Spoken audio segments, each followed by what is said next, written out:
Hey, it's Rod from Cincinnati Children's.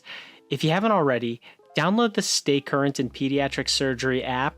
Then, when you listen to these colorectal podcasts, you could look at the associated images in the app. Look at x-rays at the same time while Dr. Frischer and Dr. Levitt are talking to you about them. But until then, enjoy the episode.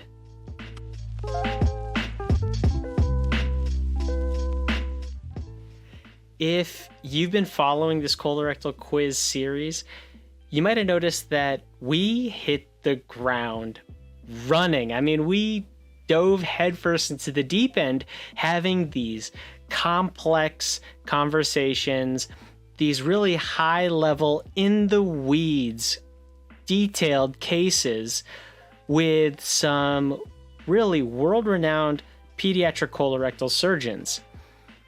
So for this week, we decided, let's just take it back. Let's talk about the basics. Let's talk about Hirschsprung's disease. So without further ado, this is the Colorectal Quiz. Our first patient was a 1-day-old female, 38 weeks gestational age, 3.7 kilograms, transferred for failure to pass stool and abdominal distension in the first day of life. Had a normal prenatal course, normal delivery, no real issues, and now is 30 hours old and still has not passed meconium. What do you want to do? Well, we see this kind of situation all the time, and I think it's important not to jump to the fact that this is a podcast talking about Hirschsprung's disease. So I have a feeling that people already know that this is a patient with Hirschsprung's disease. But I think it's worth taking a moment that babies like this with abdominal distension can have other things wrong with them, both anatomic and physiologic. Right. So we get called to the NICU all the time for neonates with abdominal distension, and we need to get a better history, right? See what's going on prenatally, what are any issues with gestational diabetes or any drug abuse or things like that, or what's been going on in the first 24 hours. So obviously we want to make sure the baby's stabilized, and then we have to do a good physical exam. So yeah, the other thing to there are a couple mimickers of Hirschsprung's disease, and one of them, for example, is, as you mentioned, opiate in the baby's system, but also if the mother had a delivery that someone tried to slow down medically with mag sulfate, that can also give you pretty significant neonatal abdominal distension. All of those things can look like Hirschsprung's disease. You got to keep in mind things like hypothyroidism, for example. And then, of course, there's plenty of anatomic things that can go wrong. Of course, imperforate anus might give you significant abdominal distension. Small left colon syndrome, you mentioned the diabetes issue. So just, do a good job thinking through all the other causes of colonic, in particular, colonic distension. We're obviously talking about Hirschsprung's disease today. So we have that in the back of our mind, but we need to confirm that. We need to confirm our suspicion. So let's start talking about how we would do that. And it's very important, do a good physical exam. You might feel an abdominal mass.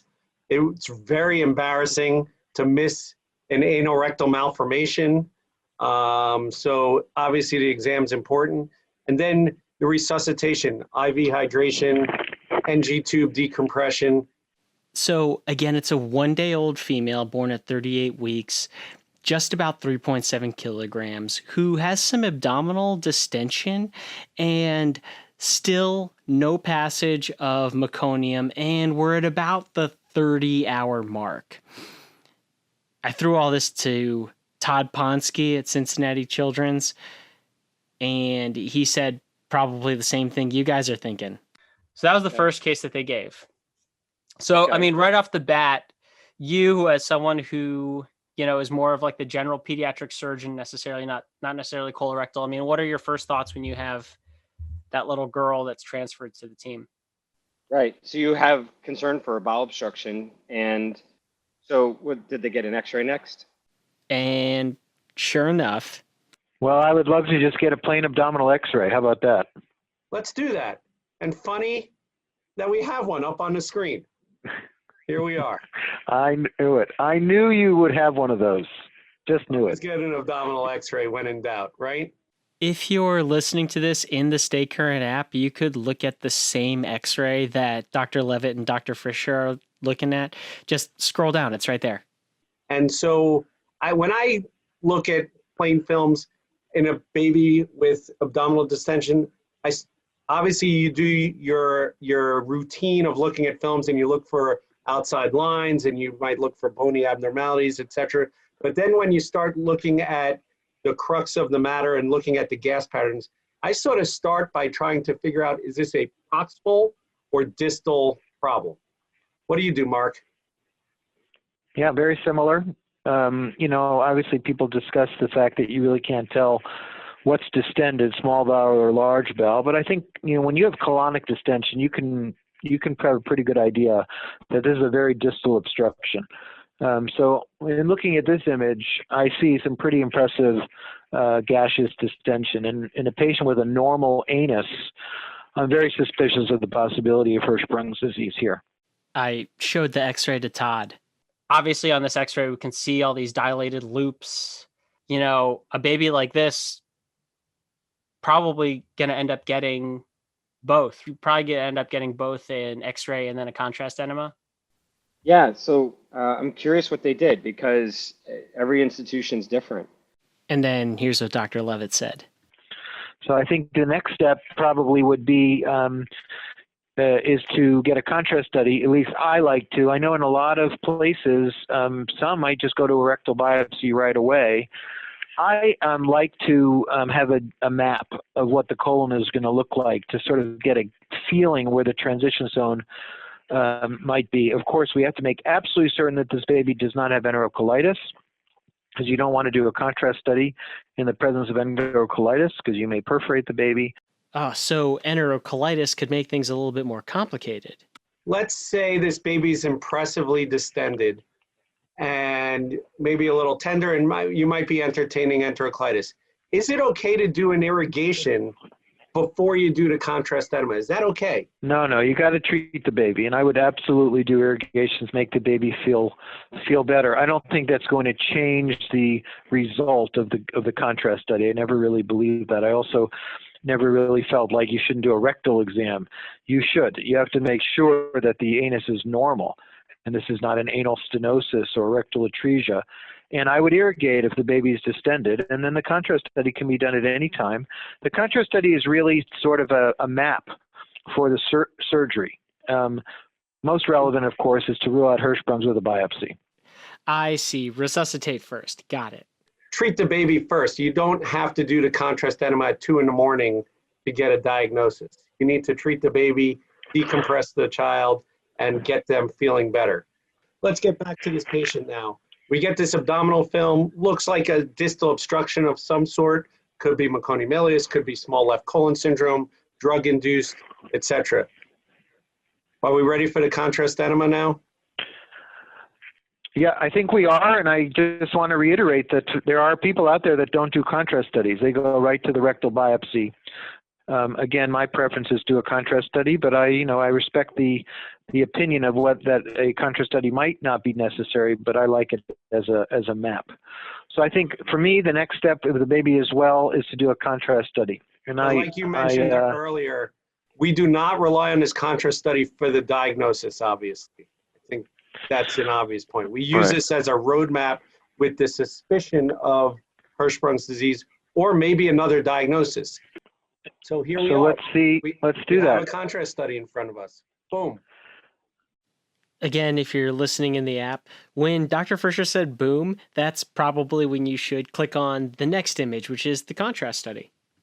So demonstrated here is a water-soluble contrast study, both in AP view and cross-table view in the center picture. And I think it's obvious that it helps us with leaning towards a diagnosis, but it also might help in the operative planning. So let's talk about diagnosis first. So when Dr. Frischer looks at this image, What's the first thing that comes to his mind? Obviously, the recto-sigmoid ratio. That is what we're all taught to look for when trying to evaluate for Hirschsprung's disease. And the theory behind that is that the rectum, which is going to be aganglionic, is in a spasm-like position and unrelaxed position, and is narrow. The circumference is diminished compared to the dilated, ganglionated portion of bowel above it. And that's what we're seeing here. Okay, so did Dr. Levitt see something else? The other thing that's very interesting about this image, and I agree that it seems that there's a transition point somewhere in the mid to upper sigmoid, and the proximal sigmoid and left colon look very dilated. But what's interesting is you see a lot of tortuosity, sort of hyperperistalsis in the rectum, which you shouldn't see normally.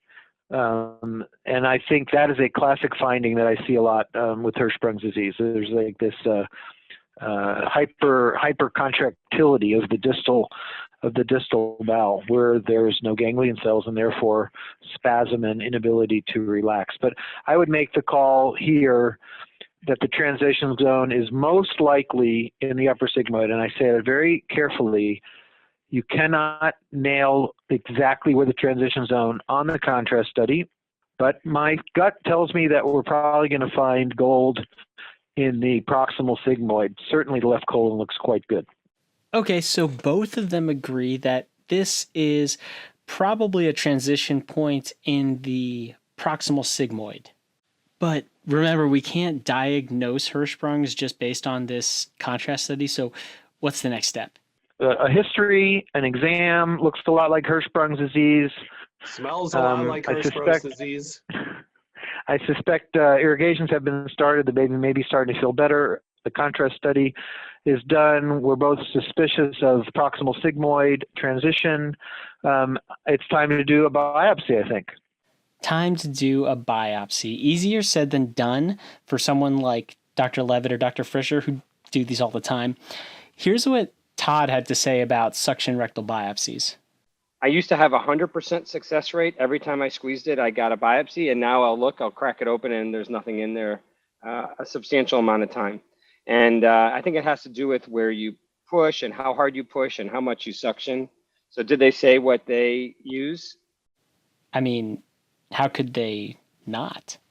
Yeah, so this is a baby, so this is a good situation for a suction rectal biopsy. I don't think the baby needs an open biopsy in the OR. I think this can be done at the bedside with a good suction gun with a sharp blade. So just a little bit about the biopsy. I usually I try to get 3 good biopsies for our pathologists when doing suction rectal biopsies, and the device we use comes with 3 capsules that allows for that. So you're hoping to get nice specimens for your pathologist, and then I like to also review the pathology with the pathologist and look under the microscope, because there's always something to learn, and I think we could all teach each other in that fashion. So when I go and look at under the microscope with the pathologist, there's some new techniques out there. Obviously, a lot of what we're used to is looking at H&E stained specimens and looking for ganglion cells. That's the bread and butter of this. There's some other staining called quick diff that some people use that sort of highlights ganglion cells a little bit better. It's newer out there, but I think first and foremost, we're looking for ganglion cells. And you're looking for ganglion cells in multiple levels to see that you have nice mature ganglion cells, numerous ganglion cells, and that is step 1. Wait, did Dr. Frischer say multiple levels? I mean, like how many? When you do a biopsy, our criteria here in Washington is 100 levels. No ganglion cells in any of the 100 levels. If you find a ganglion cell, you're done. It's not Hirschsprung's disease. People often ask me, there were not a lot of ganglion cells. There were hypoganglionic. I don't care. Is there a ganglion cell? it is not Hirschsprung's. Now, it doesn't mean that there's not some motility disorder to deal with, but it's not Hirschsprung's disease. You need no ganglion cells, 0, in 100 levels, and nerve hypertrophy, and we define nerve hypertrophy, as I know you do, as more than 40 microns. And I think pathologists need to start measuring these nerves, these nerve trunks, I should say, and now we can start talking about some of the pitfalls. And one of the pitfalls is, and this happens a lot, where the pathologist says no ganglion cells and there's no discussion about the nerves. And I know of cases where patients have gotten operated on for Hirschsprung's disease in that scenario. And in fact, they didn't have Hirschsprung's disease. Yeah, what Because about you must have.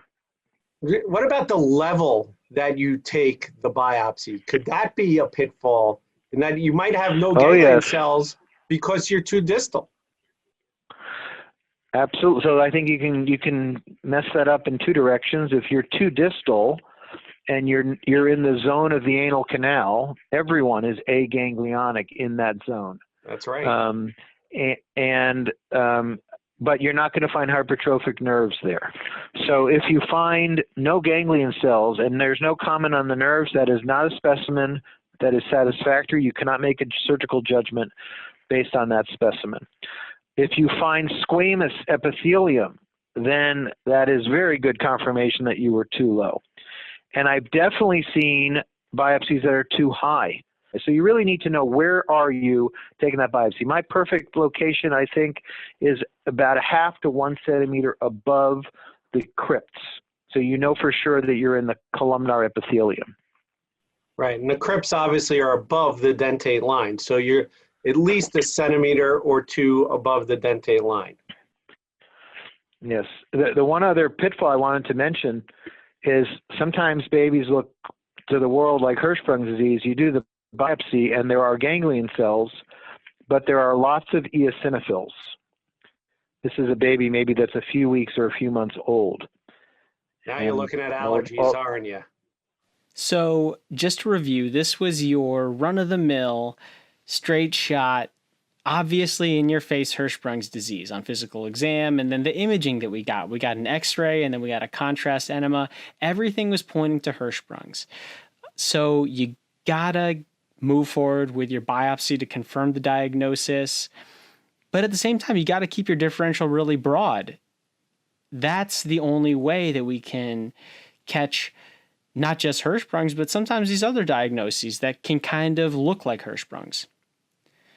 So what about a scenario where, I don't know, it's not so straightforward?